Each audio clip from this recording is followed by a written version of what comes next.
Saudações, senhores! Esse que vos fala é o professor Marcel Almeida e hoje nós iremos começar a conversar sobre um assunto extremamente importante para o seu Enem, que é sobre fontes de energia.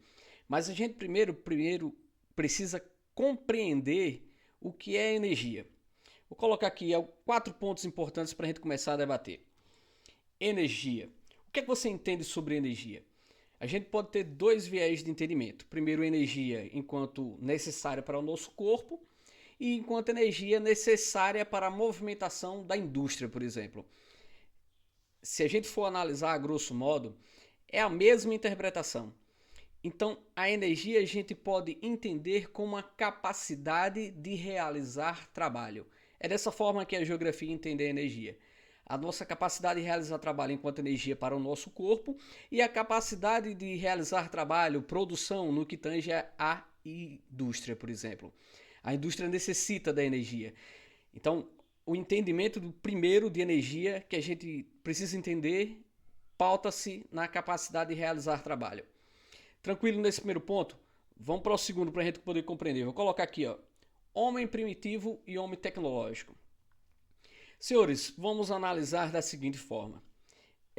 O homem primitivo, diante de uma rocha, por exemplo, ele pega a sua ferramenta e a destrói, quebra. A força exercida, a energia gasta, talvez nesse trabalho seja comparado, não compara na verdade, mas que seja superior a diversos trabalhos nossos. Não significa dizer que os homens atuais não têm essa capacidade de destruir uma rocha, né, diante de um trabalho. Mas para esse fim específico em si. Mas se a gente for analisar o homem atual, o homem tecnológico, o consumo de energia que ele faz no seu dia a dia é muito maior do que toda a vida que o homem primitivo teve.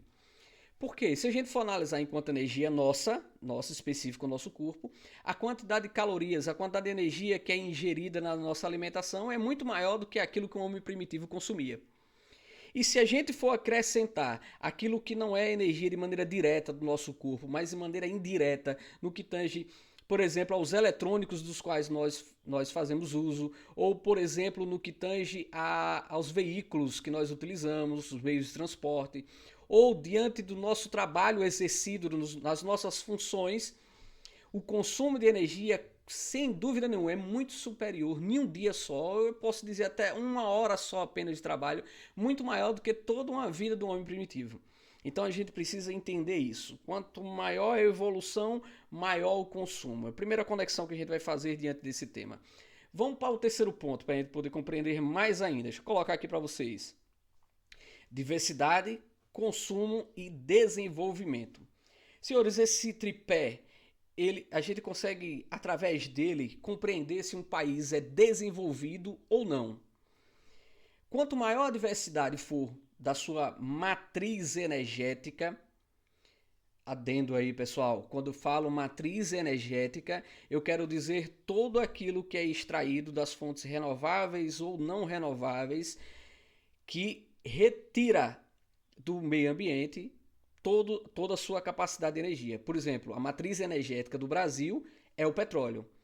Mas se a questão estiver trazendo matriz elétrica, aí muda. Não é mais petróleo, mas sim aquilo que produz energia elétrica. No nosso caso, é a hidrelétrica.